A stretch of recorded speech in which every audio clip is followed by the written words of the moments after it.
Bueno, de las cosas bonitas que tiene Colombia es lo que se llama, o una de las cosas que tiene son los límites a nivel geográfico. Entre límite y frontera hay una diferencia crucial. El límite es el cuerpo físico como tal que está marcando una división, como el que están viendo en este momento.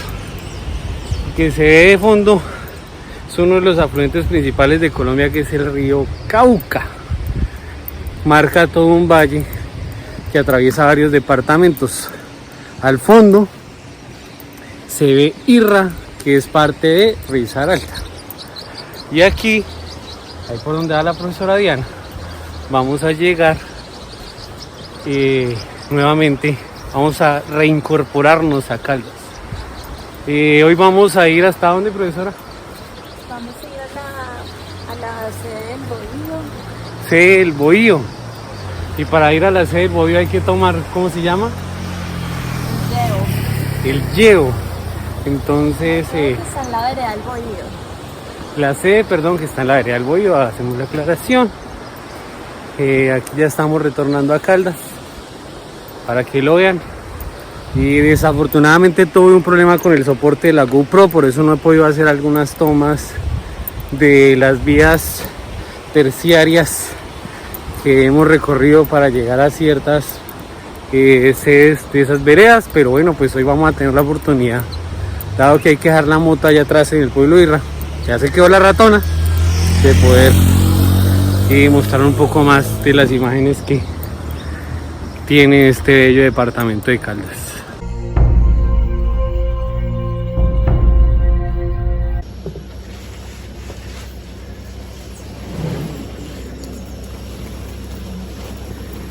Andrés decía que el hombre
por aquí está la vía, la antigua vía férrea que pasa por aquí por Caldas.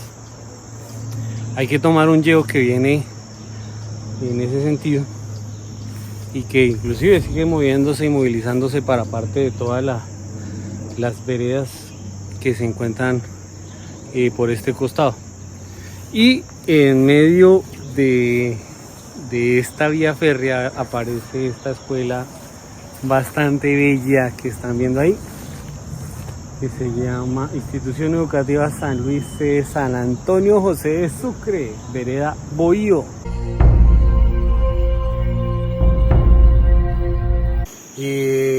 Muy buenos días para todos.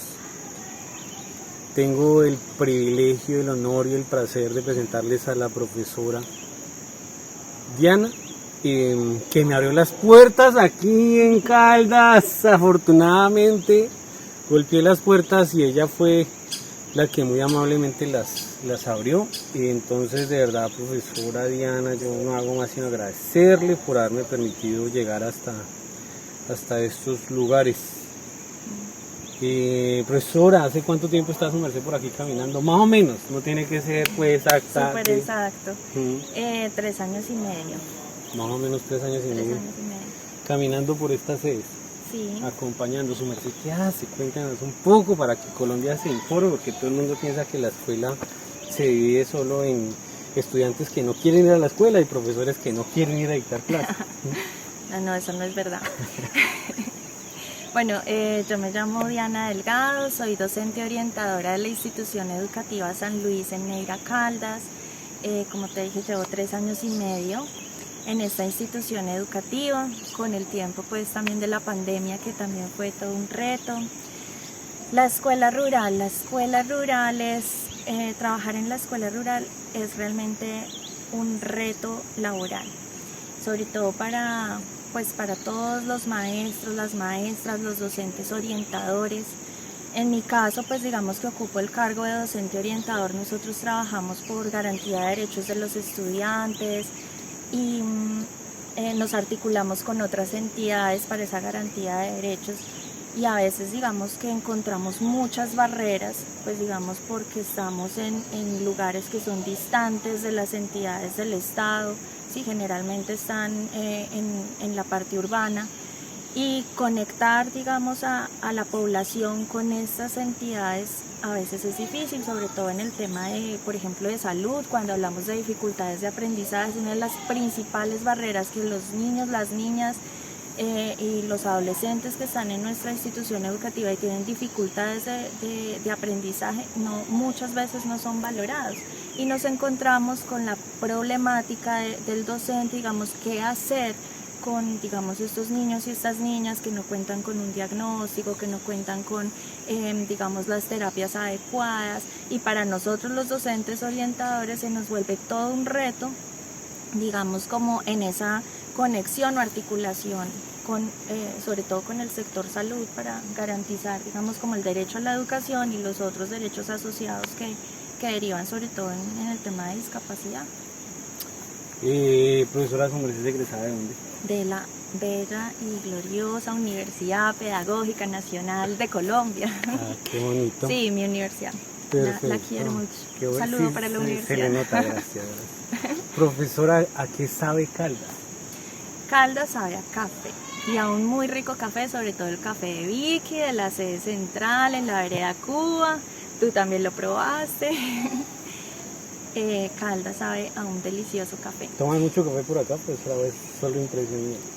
Pues yo tomo mucho café acá. Bueno, en todo lado, en realidad Colombia sabe a café. No, pues Caldas también sabe a trabajo, a gente amable. Me he encontrado con personas de verdad de muy buen corazón, personas trabajadoras. De verdad que también yo soy de Bogotá, trabajando en este sector, pero aprendiendo mucho, y de verdad entregando pues los conocimientos adquiridos y cualquier cosa que humildemente uno pueda aportar al territorio.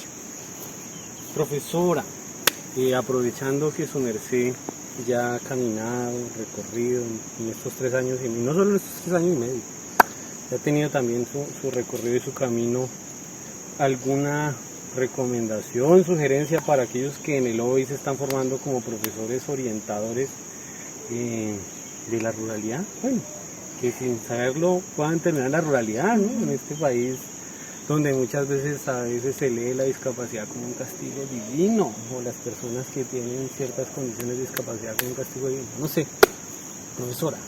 Bueno, yo soy licenciada en Psicología y Pedagogía, ¿sí?, en la Universidad Pedagógica Nacional.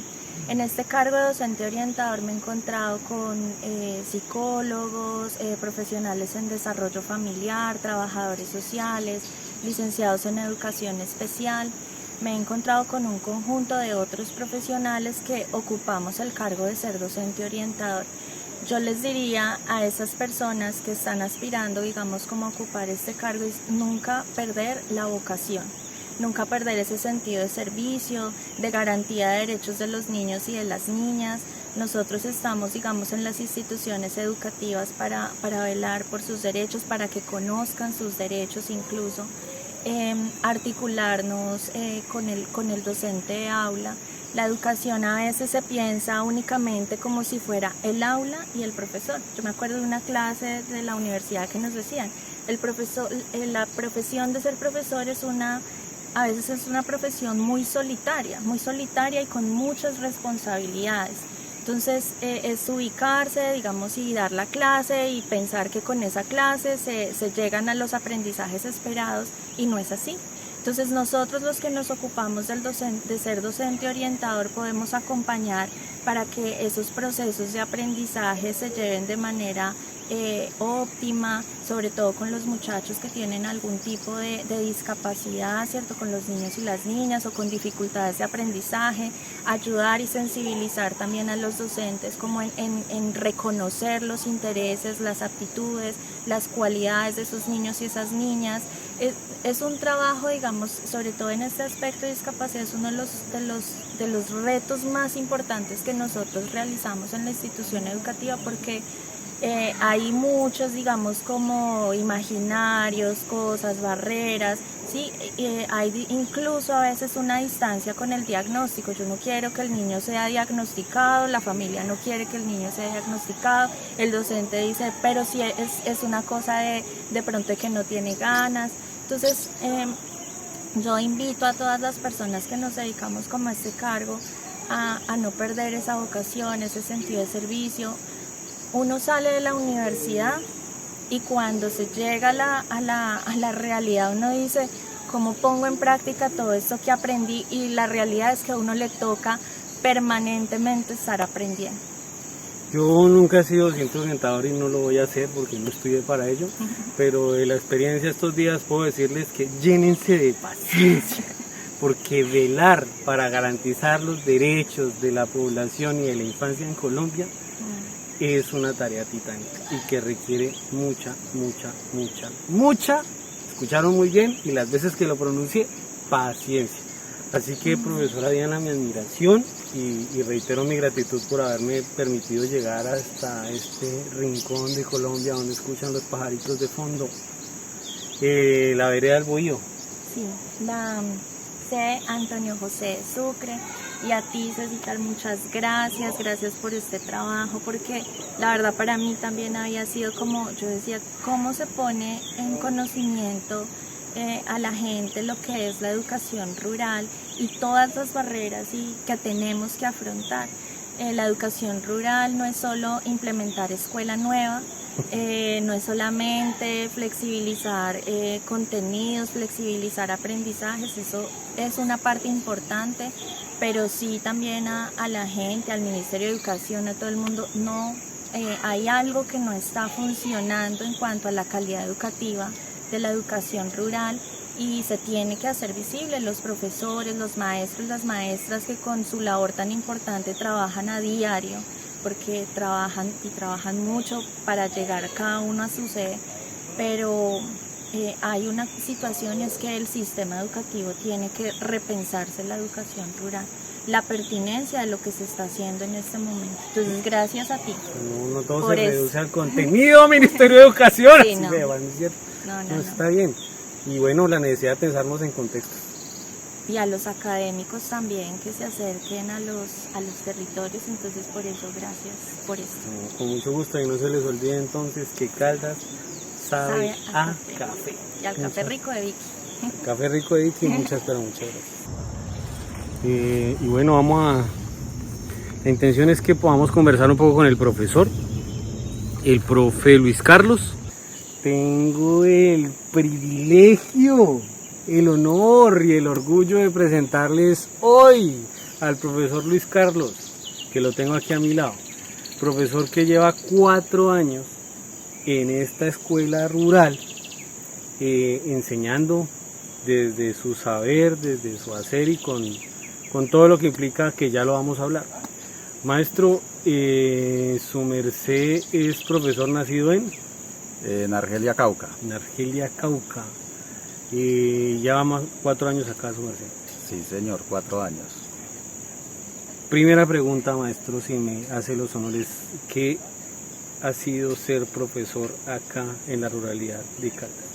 Bueno, ser profesor aquí en la ruralidad de Caldas es estar consciente de que hay que enfocarse primero a analizar muy bien el contexto, analizar muy bien las necesidades de cada uno de los estudiantes, porque son muchas las diferencias que tenemos con respecto a los docentes que trabajan en la parte urbana. Acá se carece de mucho material pedagógico, el material para trabajar con los estudiantes hay que comprarlo, hay que imprimirlo, hay que descargarlo de las páginas que facilita el gobierno, como por ejemplo Colombia Aprende, y pues todo eso implica muchas veces un esfuerzo para poder traer ese material a los estudiantes. En esa misma orden de ideas, maestro, ¿cómo le fue con la pandemia? ¿Cómo estuvo la pandemia por acá? ¿Cómo fue ese proceso? La pandemia, eso sí fue un proceso complicado porque en esta vereda no contamos con señal telefónica, pues obviamente tampoco con internet, entonces esa fue la parte más compleja porque a los estudiantes se les debía enviar guías de aprendizaje, guías que uno no pudo saber si las realizaron ellos o de pronto consiguieron algunas personas que la hicieran, porque dentro de la comunidad la mayoría de las personas en ese momento eran personas que no sabían ni leer ni escribir. Entonces un estudiante que el padre de familia no sabe leer ni escribir, especialmente con los grados inferiores, fue muy complicado, fue muy difícil la situación, pero igual se hizo lo que más se pudo para sacar el proceso adelante. ¿Cuánto se demora su merced aquí al municipio Irra, creo que se llama, ¿cierto? El corregimiento de Irra. De aquí al corregimiento de Irra uno se gasta 15, 20 minutos en un transporte tradicional de acá de la región. Ellos lo conocen como llevo, pero en algunos otros lugares lo han nombrado como la marranita, que consiste en un transporte en el cual utilizan un planchón de madera impulsado por una moto. Y en ese tipo de transporte pues uno se gasta entre 15 y 20 minutos. Pero la verdad es que en estos lugares llueve demasiado. Entonces cuando hay mucha lluvia se aparecen los derrumbes, entonces hay que venir a pie. Cuando hay que salir a pie hasta la escuela se gastan aproximadamente 2 horas para llegar. Su merced me comentaba tras cámaras, porque tuvimos ahí una pequeña diálogo, que llegó a tener 18 estudiantes. Sí señor, en la pandemia habían 18 estudiantes. En este momento pues la matrícula está baja debido a que esto es una población flotante. La economía de esta región depende de la minería y pues por las condiciones climáticas pues en este tiempo no les ha permitido trabajar a la gente. Entonces ellos para poder trabajar acá dependen de que el río no crezca. Si el río crece, pues ellos no pueden trabajar. Entonces por ende la gente se traslada, se va para otros lugares. Y en este momento hay muy pocos estudiantes por ese motivo. Otra razón pues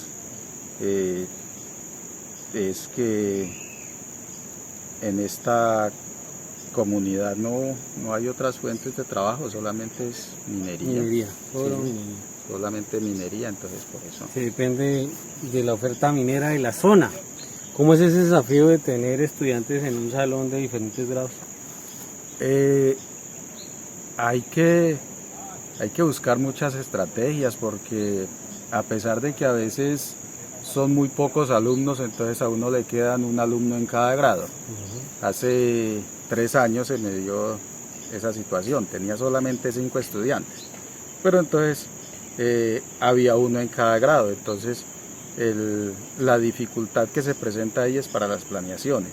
¿Cómo hace uno para planear para tantos estudiantes? Entonces pues ya toca unir grupos, buscar materiales o guías pedagógicas que se adapten para trabajar de esa manera. Por ejemplo, que un estudiante que esté en primero pueda estar trabajando lo mismo que está trabajando un estudiante de quinto, pero pues haciendo de adaptaciones, de profundización para que ellos puedan entender y puedan trabajar de una manera participativa, por decirlo de alguna manera. Una última pregunta. ¿Y alguna recomendación, sugerencia para aquellos que se están formando a la docencia? Pues primero que todo verificar muy bien el tipo de vocación que uno tenga, porque realmente para estar en una zona de difícil acceso como estas, hay que tener vocación, hay que tener interés, porque de lo contrario uno termina de pronto perjudicando a los estudiantes o retirándose del trabajo. Entonces, de pronto la recomendación sería, bueno, nosotros para podernos graduar nos exigen unas prácticas, verifiquen dónde hay una plaza que tenga muchísimas dificultades, vayan y desen la pela, vayan y experimenten, verifiquen si realmente eso es lo que ustedes quieren hacer y no, de ahí en adelante ponerle mucho interés. Y una cosita más que quiero dejar acá sentada y grabada como registro y ojalá histórico: se piensa que por ser docentes rurales se llega hasta cierto punto un normal que no está mal, o una licenciatura que no está mal, y ya no se estudia más, pero el profesor en este momento está comenzando a hacer un proceso de posgrado, maestro, porque es que hay gente que piensa que esto ya, hemos dicho, aquí ya nadie más estudió porque están en medio del río, la vereda y la cuenca. Su merced está en este momento iniciando a hacer un proceso de maestría en enseñanzas de la ciencia. Pequeño dato para que sigan por ahí diciendo que la docencia deja de estudiar, ¿no? Profesor. No. Uno como docente lo primero que tiene que educar es con el ejemplo. Y entonces, si el estudiante ve que yo me estanqué ahí, entonces pues obviamente sus aspiraciones van a llegar solamente ahí. Entonces nosotros tenemos que constantemente estarnos capacitando. La cualificación docente no se debe descartar en ningún momento. De hecho, esa es la base para nosotros seguir fortaleciendo los procesos educativos, porque es que la población, la sociedad es muy cambiante, entonces hay que irnos actualizando, irnos adecuando, acomodando a los cambios que vaya exigiendo en la sociedad. Maestro, yo no hago más sino agradecerle por su tiempo. Les repito, un placer, un privilegio. El profesor Luis Carlos, nacido en el Cauca y aquí en la ruralidad caldense, desde Caldas para el resto de Colombia. Muchas gracias. Bueno, a usted muchas gracias.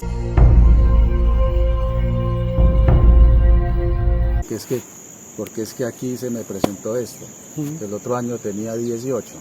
De los 18 solamente tenía 4 padres de familia que sabían leer y escribir. Los otros no.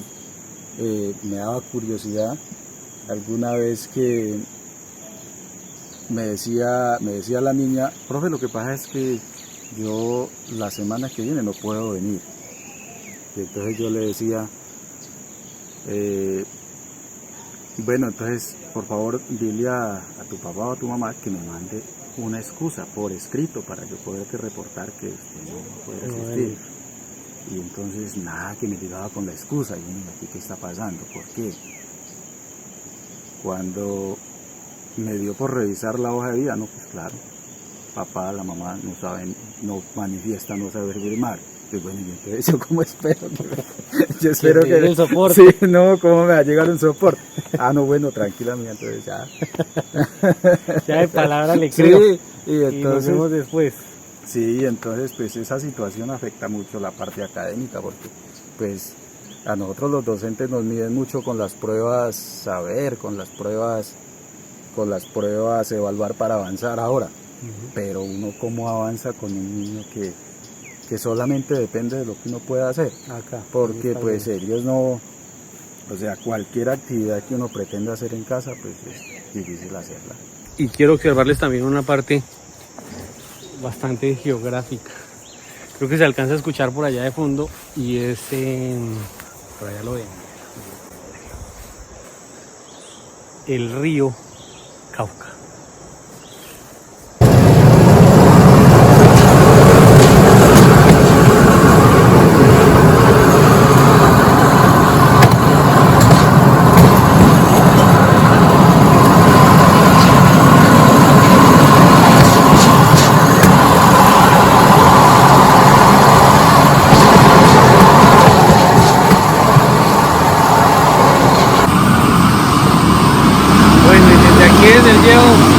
Nos despedimos de Caldas, seguiremos en esto que se llama Buscando al Profe.